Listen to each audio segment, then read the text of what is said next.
Nah, kalau saya tanya fungsi anamnesis, fungsi hanya dua, yaitu menegakkan diagnosis dan menentukan rencana perawatan.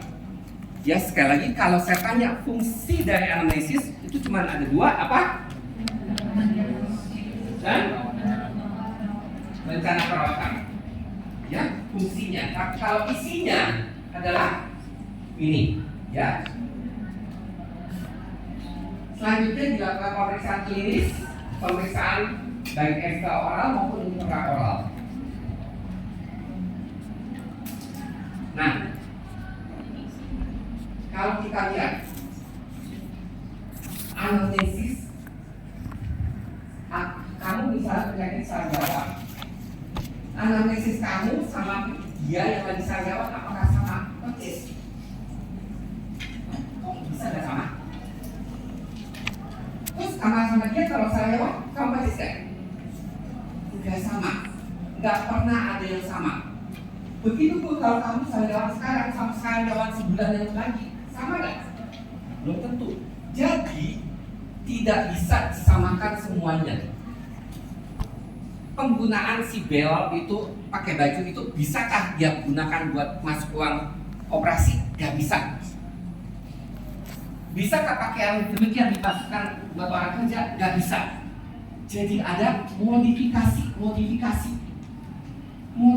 dalam anamnesis sesuai dengan kondisi pasien. Lalu bagaimana kita bisa tahu kondisi pasien itu? Yang cocok ditanya A, yang cocok ditanya B, yang cocok ditanya Z.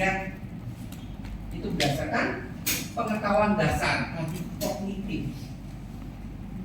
Ya, kita perlu mengetahui secara mendalam karakteristik dari penyakit-penyakit. Baru bisa ditanyakan sesuai dengan apa kondisinya.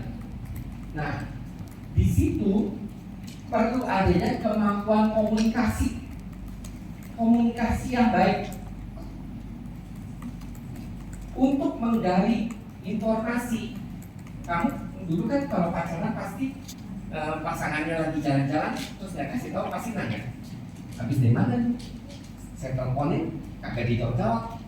Ya padahal baru 5 menit yang sebelumnya ditelepon. Ya udah gitu. Kalau misalnya jalannya ke pasar baru sama siapa? Apa? Beli apa? Ya pasti ditanya. Nah disitulah komunikasi pentingnya.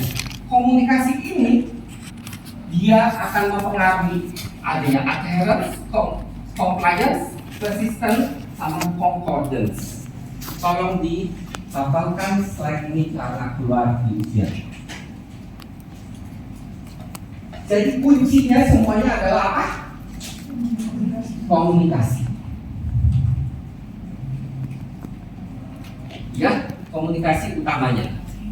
Nah, apa bedanya adherence sama compliance? Adherence dia ikutin saran dari kalian institusinya, pengobatannya, dan dia akan kembali ke kalian untuk pengobatan lanjutan.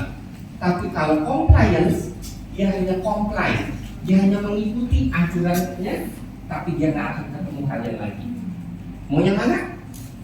Adherence. Ya, kamu mau duitnya dia kan? Nah, ya, adherence ya. Selanjutnya, kalau kalian nulis obat, ya, nulis obat itu obat harusnya diberikan oleh farmasi yang sama dengan tulisan kalian, benar? Itu namanya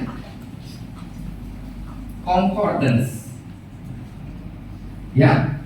Kemudian kalau misalnya obatnya sudah diberikan dan memang dimakan secara teratur oleh pasiennya, makanya disebut persistence. Nanti maksudnya? Ada yang ingin bertanya? Sampai saat ini? Tidak? Oke. Ini sudah. Yang bedanya dengan komunikasi satu arah dan dua arah, kalau adherence itu komunikasi dua arah ya, kalau compliance itu komunikasi satu arah. Nah, selanjutnya empati.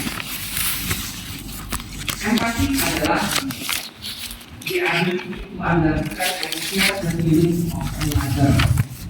Mengerti kondisinya itu lagi nakal. Ya. Empati ini dibagi dari beberapa faktor, yaitu be genuinely curious about others, imagine yourself in others' shoes, be attentive listener, discover similarity, share who you are, dan validate other feeling. Yang perlu dihafal di sini adalah empatinya, bukan faktor-faktornya. Saya nggak menjelaskan mengenai faktor secara psikologiknya, tapi kuncinya adalah empatinya. Yang saya minta kalian untuk hafalkan. Bedanya dengan simpati ini dia. Empati memang sama-sama mengerti perasaannya. Kalau simpati, oh ya sudahlah, udah itu udah berlalu lah, ya itu bedanya. Oke? Kalau kalian bisa mencapai pada posisi yang empati, kemungkinan pasien kalian akan kembali lagi ke kalian, dijamin. Ya, contohnya kita lihat kurangnya empati terhadap orang lain. Mukanya kita kalau orang lagi banyak masalah, mukanya kelihatan ya biasanya ya, ditekuk lah atau gimana ya, diem gitu. Nah, coba kita lihat di